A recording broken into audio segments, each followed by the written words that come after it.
So, one of the most exciting things to happen in the PC gaming industry lately has to have been the Steam Deck.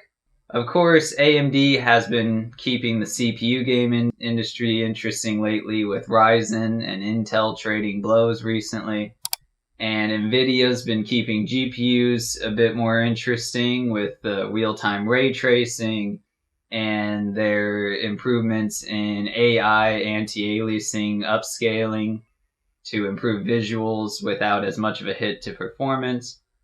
But it's really hard to understate the amount of energy surrounding the Steam Deck. Even today, Valve has not been able to catch up with pre-orders, despite the thing being released. And that is before they even released to a broader market. It wasn't until recently that you could even pre-order the Steam Deck in many Asian countries. And so that got me thinking, how did we get here?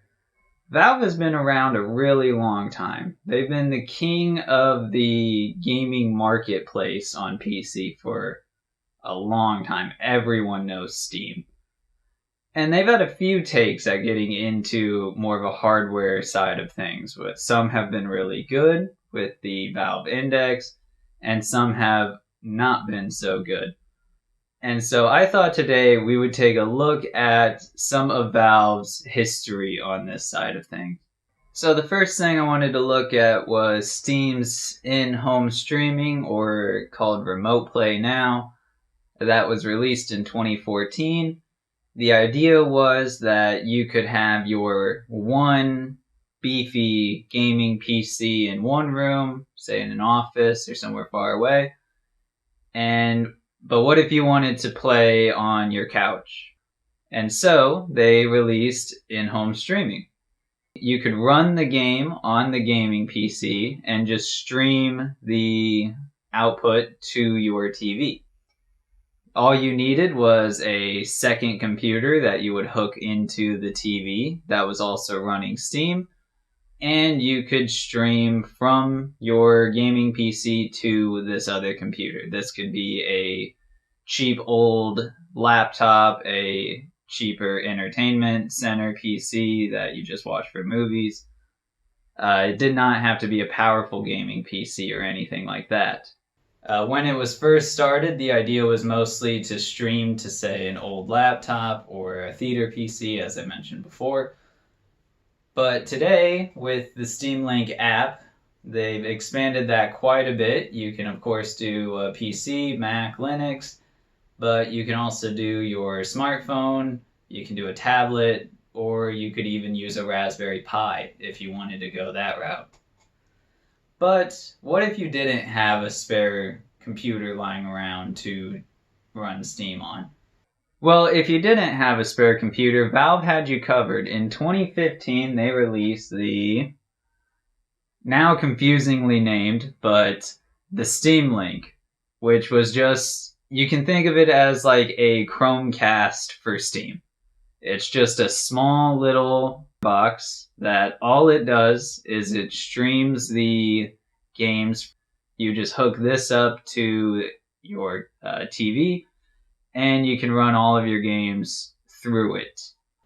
It was about $50 on release, and as you might suspect, it didn't really catch on too much.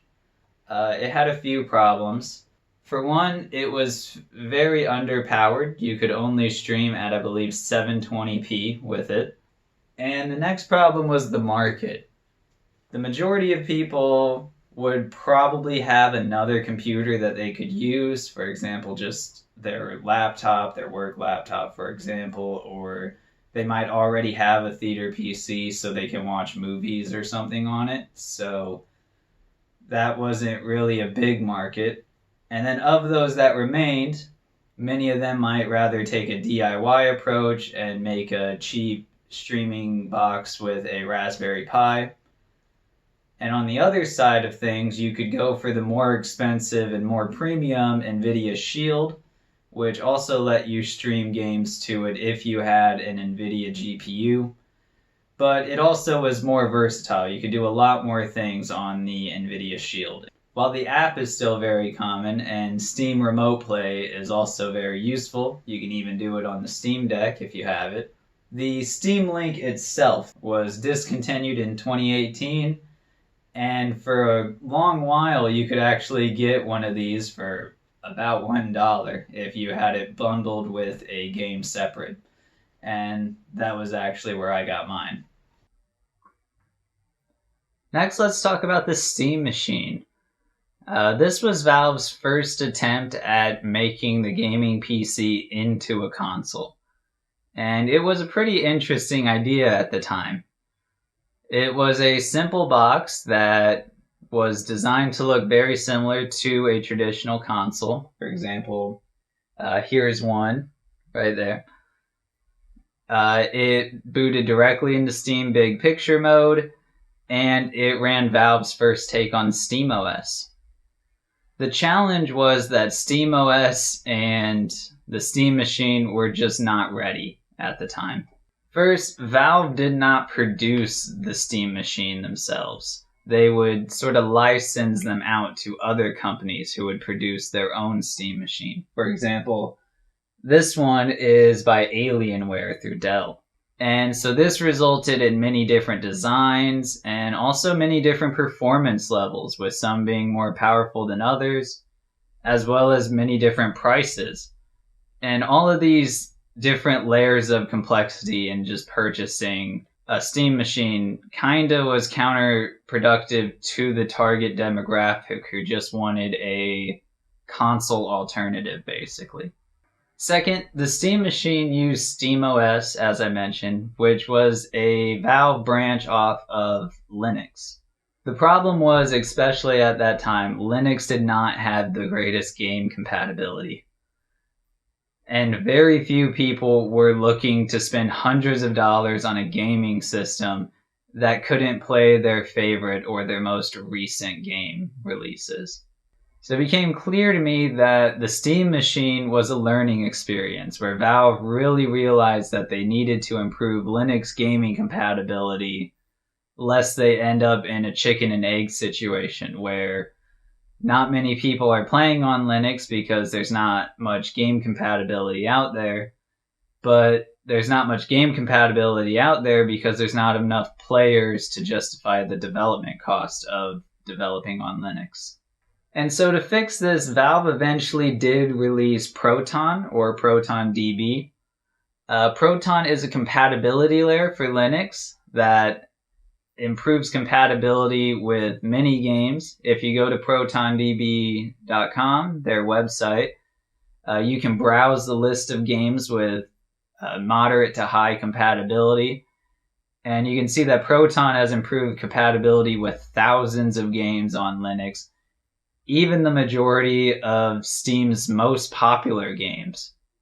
And so the first take on the Steam Machine eventually failed, but it was clearly a learning experience that led directly to the release of the Steam Deck.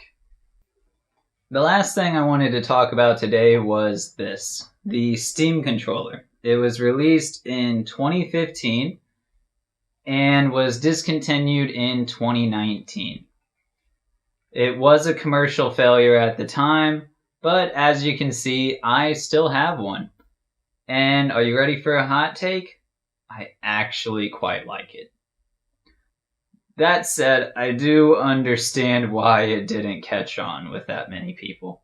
First, the controller does feel a little bit like one of those cheap Xbox controller knockoffs you get on Amazon for like less than $20. But it does allow a lot of gameplay options that you just don't have on a normal controller. So let's take a look at it. You start with the one analog stick here and the A, B, X, Y buttons in the Xbox layout.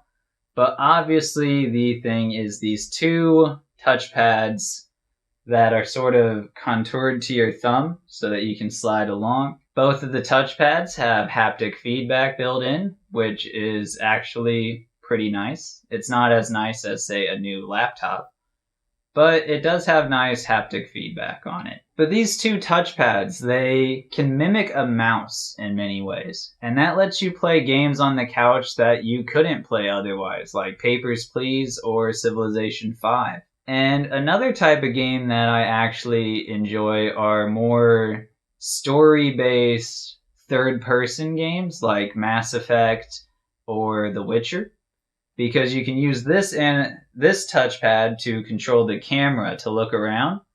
And I find controlling the camera with a touchpad like this is a lot more intuitive and fluid to me than using an analog stick. Now, I wouldn't use it on like a competitive shooter or something like Call of Duty or CS:GO. I don't think that's where this really fits. But for the games that it does fit, there's nothing really quite like it. And that said, I'm not surprised that a controller that only favors some people with certain game types didn't catch on too much, though I would really like a Steam controller too, if they release that one day. But it more seems like what Valve thought was we would take these two touchpads, we would sort of adapt them to a controller design, and we'd put them right here on the Steam Deck as another option to control your games. You have the standard controller layout, you have the touchpad, you have gyroscope, and you have a touchscreen. So that's a quick look at the last 8 years of development by Valve. It seems clear to me that Valve likes to play the long game in their work. But it was interesting to me to see these three products and see how, despite each one not being the greatest at the time, Valve took notes and everything seemed to come together in the development of the Valve Index and also the Steam Deck. And so hopefully one day I can get my hands on a Steam Deck, or maybe at this rate the Steam Deck 2, if that ever comes out. But for today, that'll be all. Thank you for watching. See ya.